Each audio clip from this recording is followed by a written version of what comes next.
Sir आप काफ़ी अपने सेशंस में बात करते हैं कि हम बहुत लीनियर तरीके से सोचते हैं, हमारा जो माइंडसेट है मोस्टली वो नैरो थिंकिंग के उस थॉट प्रोसेस से चलता है।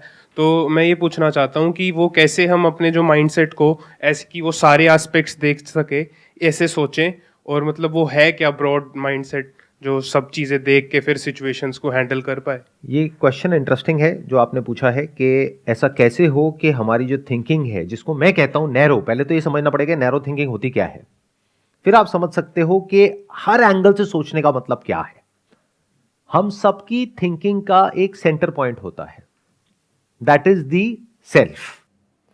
जब तक आपकी थिंकिंग का सेंटर पॉइंट है मैं, मेरा, मेरे, इसमें क्या क्या आ गया? आपका जो अपना कॉन्सेप्ट है मैं का वो आ गया, मेरा, ये मेरा है, वो मेरा नहीं है, चीजें आ गई, मेरे, लोग आ गए। तो हमारी थिंकिंग इसी दायरे के अंदर गोल गोल घूमती है। हमारे जितने भी बायसेस हैं वो सब इसी से रिलेटेड हैं। जो मेरे लिए कन्वीनियंट है उसको मैं सही कहता हूं, जो मेरे लिए बेनिफिशियल नहीं है या इनकन्वीनियंट है या मेरे कंफर्ट जोन से बाहर है उस सबको मैं गलत कहता हूं। तो हमारी थिंकिंग बस इस मी से ही शुरू होती है और मी पे ही खत्म हो जाती है। सो ये जो हमारा मैं का दायरा है, इस दायरे के थ्रू हम इस दुनिया को देखते हैं, समझते हैं, इंटरप्रेट करते हैं, और ये बहुत ही बायस्ड है। ये बिल्कुल ऐसा है आपने एक रंगीन चश्मा लगाया हुआ है, सबने अलग अलग रंग का, तो एज इट इज कहीं किसी को कुछ नहीं दिख रहा है। कोई बोल रहा है ये जो सिचुएशन है या ये जो इंसान है ये पीला है, कोई कह रहा है नीला है, आपस में लड़ रहे हैं, मर रहे हैं, कट रहे हैं। दोनों का way of looking at life बिल्कुल एक दूसरे से अलग अलग है। सामने वाले के पॉइंट ऑफ व्यू को कोई समझ ही नहीं पा रहा है। हमारे पेरेंट्स के साथ में जो हमारे क्लैशेस होते हैं उसकी भी जड़ यही है। वो अपने मैं से देख रहे हैं इस दुनिया को, और जो बच्चे हैं वो अपने मैं से देख रहे हैं इस दुनिया को, तो वहां पे क्लैश हो जाता है। अगर दोनों में से कोई एक दूसरे के वर्ल्ड व्यू में एंटर कर सके तब वो समझ सकता है कि उसका स्टैंड पॉइंट क्या है, नहीं तो हम समझ ही नहीं सकते। फटाफट से लोगों को देखते हैं, दोनों में से एक कैटेगरी में फिट करते हैं कि इस इंसान से मेरा फायदा है, नुकसान है। फायदा है तो उस इंसान को हम यूज करते हैं अपने फायदे के लिए, नुकसान है तो उससे पीछे छुड़ाते हैं फटाफट से। और अपने इस फायदे और नुकसान को भी हम कभी क्वेश्चन नहीं करते हैं। तो बड़ा हम कभी सोच नहीं पाते हैं, बड़ा हम कभी देख नहीं पाते हैं, दूर तक नहीं देख पाते हैं।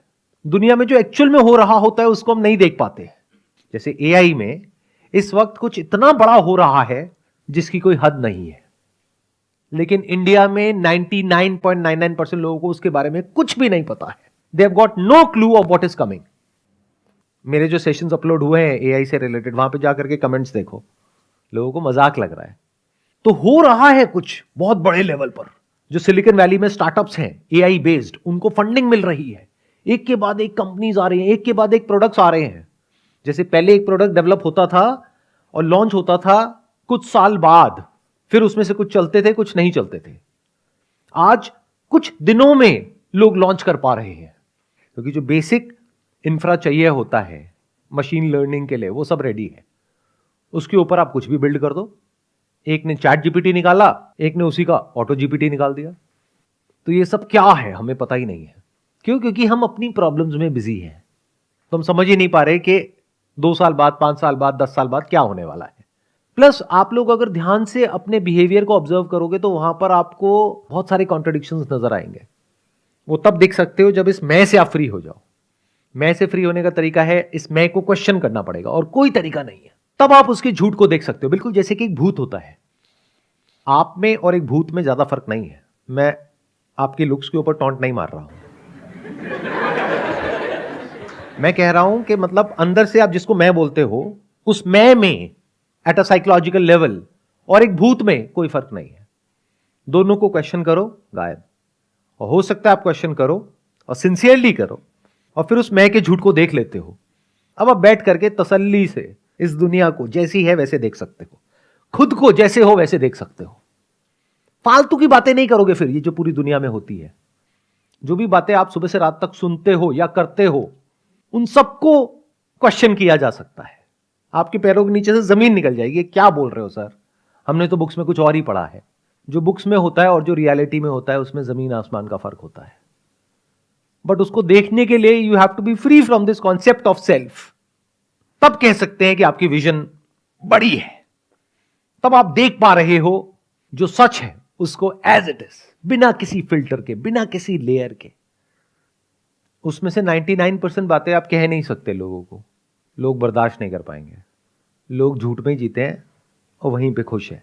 वो इसी में खुश है कि व्हाट्सएप पे फॉरवर्ड करते हैं, सच बोलना चाहिए, लालच नहीं करना चाहिए, गुस्सा नहीं करना चाहिए, मन शांत रहना चाहिए। ध्यान से कभी ऑब्जर्व कर लेना, जो सबसे ज्यादा इस तरह के व्हाट्सएप मैसेजेस फॉरवर्ड करते हैं ना लोग, सबसे घटिया वही होते हैं। किसी को बोलना पड़ रहा है कि मैं बहुत ईमानदार हूं, मैं बहुत अच्छा हूं, किसको बोलना पड़ रहा है? जो घटिया है उसी को तो बोलना पड़ रहा है, जो बेईमान है उसी को तो बोलना पड़ रहा है। जो एक्चुअल में ईमानदार होगा वो कभी कहेगा। For example, you are a male, तो आप जाकर के कहोगे कि मैं आदमी हूं, मैं आदमी हूं, मैं आदमी हूं। पागल है क्या? समझ गए? सबसे इनसिक्योर वही लोग होते हैं सर मेरे हिसाब से। अब देखो क्या हुआ, आपने कहा कि सबसे इनसिक्योर वही लोग होते हैं, बट वो लोग आपसे और हमसे अलग नहीं है ना। जी आप ही तो वो लोग हो। मतलब यही तो गड़बड़ हो जाती है। हम खुद को हमेशा बचा करके रखते हैं, इसी को नैरो विजन बोलते हैं। हम क्या करते हैं, सोशल मीडिया पे गए, अपनी पूरी भड़ास निकाल दी किसी भी इंसान के ऊपर, तो इतनी घटिया हरकत कैसे कर सकता है, और खुद हम अंदर से ऐसे ही है। जब इस तरीके से आप चीजों को देखने लग जाते हो तो बेसिकली क्या होता है, जब आप इस मैं से फ्री होते हो ना, तो सबसे पहले तो ये डिवीजन हटता है आपके बीच में से और औरों के बीच में से। नहीं तो डिवीजन बना ही रहता है। पहले मैं बहुत घटिया इंसान था, अब मैं बहुत अच्छा इंसान हो गया हूं।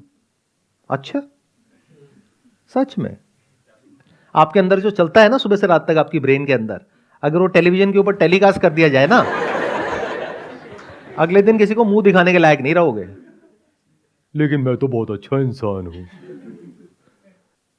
जब आप मैं से फ्री होते हो तो आप देख लेते हो कि जो पूरी ह्यूमैनिटी है, जिसकी तरफ मैं उंगली करता रहता हूं, जिसके बारे में मैं उल्टा सीधा बोलता रहता हूं, तो अपने अंदर आप झांक करके देखते हो, आपके अंदर कुछ बुरे से बुरा भी है, अच्छे से अच्छा भी है, सब कुछ है। तो ये जो आपने क्वेश्चन पूछा कि भाई हमारी जो विजन नैरो है, पहले तो इस नैरो विजन को समझो, इसका मतलब क्या है। मतलब अपना ये जो कॉन्सेप्ट ऑफ सेल्फ है उसके थ्रू दुनिया को देखना, ये बहुत ही एक नैरो तरीका है दुनिया को देखने का। मेरा ये रिलीजियस बैकग्राउंड है तो मैंने अपने रिलीजियस बुक में ये पढ़ा है तो ऐसा ही होता है, और कोई दूसरा इंसान है वो कुछ और ही बोल रहा है, नहीं ऐसा नहीं होता, ऐसा होता है। दोनों में से सच क्या है? ये है वो है? क्वेश्चन करना पड़ेगा। आप कह रहे हो क्वेश्चन करना पड़ेगा। अब क्वेश्चन कौन करेगा? आपकी जो बिलीफ्स हैं, आप उससे अलग थोड़ी ना हो। इस बात को बारीकी से समझ लो, अगर समझ सकते हो। ये समझ आएगा नहीं, आपको लगता है कि मैं हूं और ये मेरे बिलीफ्स हैं। अगर आप में से आपके बिलीफ्स हटा दो, आपके थॉट्स हटा दो, तो आप हो क्या? Minus thought where is thinker. तो you are your beliefs, you are your thoughts. तो आप क्या खुद को क्वेश्चन करोगे? अपनी जो रिलीजियस बुक है उसको क्वेश्चन करने का मतलब खुद की आइडेंटिटी को क्वेश्चन करना, वो करोगे आप। उसके लिए तो आप लड़ने मरने को, कटने को तैयार हो, उसको बचाने के लिए। तो एक है बायोलॉजिकल सेल्फ, एक है साइकोलॉजिकल सेल्फ। मैं जब क्वेश्चन करने की बात कर रहा हूं तो मैं बायोलॉजिकल सेल्फ को क्वेश्चन करने की बात नहीं कर रहा हूं, क्योंकि वहां पे तो एक सर्वाइवल इंस्टिंक्ट है आपके अंदर, और वो होना भी चाहिए कि कोई आप पे अटैक करने को आ रहा है तो आप अपने आप को डिफेंड कर रहे हो, या उससे लड़ रहे हो, या भाग रहे हो। फाइट और फ्लाइट रिस्पॉन्स एक्टिवेट हो जाता है। That is fine, that is biological. But psychologically क्या होता है? साइकोलॉजिकली जो आपकी बिलीफ्स हैं, आइडियाज हैं, जो आपकी मान्यताएं हैं, जो भी आप मानते हो, उसको कोई क्वेश्चन करता है तो इतना गुस्सा क्यों आता है? क्योंकि आप वो ही हो। और जब आप उन सारे बिलीफ से, अपने आइडियाज से, नोशन से, सबसे फ्री हो जाते हो, तो आप खुद से फ्री हो जाते हो। फिर आप कुछ भी क्वेश्चन कर सकते हो। अब आप डरे हुए नहीं हो और सबकी तरह, कुछ भी मान लिया, उसको पकड़ करके बैठे हुए हैं और कुछ भी बोलते चले जा रहे हैं। तो खाली हो जाओ अगर हो सकते हो तो, तब आप देख पाओगे कि एक्चुअल में इस दुनिया में क्या हो रहा है। बिल्कुल ऐसे जैसे आपकी ब्रेन है, इसको ऐसे देखो, एक मिरर के जैसी है। अब इस मिरर पे इतनी गंदगी है, इतना कुछ है कि कुछ दिखता ही नहीं है। उसके अलावा जो उस पर है, क्या है उस मिरर के ऊपर? आपकी ब्रेन में क्या है? मेमोरी है। तो उस मेमोरी के अलावा ब्रेन में क्या कुछ और नया आता है? जब कुछ देखते भी हो तो उसको भी मेमोरी के थ्रू देखते हो। देखते ही एकदम से अंदर कुछ बोलने लग जाते हो। कभी बिना बोले देखा है इस दुनिया को? बिना कुछ बोले क्या कभी देखा है इस दुनिया को? कैसे देखते हैं ये पता है। तो कहां देखा हमने? मैं कुछ भी बोलता हूं, सामने से कमेंट आता है कुछ ना कुछ, और वो कहां से आ रहा है, कहीं से कुछ पढ़ लिया है, बस उसको बीच में ला करके रिलेट कर दिया, मतलब उसके थ्रू देखा, एज इट इज तो देखा ही नहीं।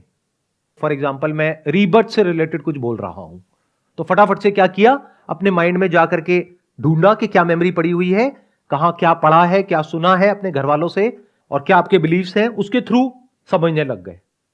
तो क्या खाक समझ आएगा आपको मैं क्या बोल रहा हूं? मैं छोड़ो, कोई भी क्या बोल रहा है कुछ समझ आने वाला है ना? अगर वो आपके बिलीफ से मैच होता है तो कहोगे वाह वाह क्या बात कह दी, और नहीं होता है तो क्या बकवास कर रहे हो। So this is called the illusion of knowledge.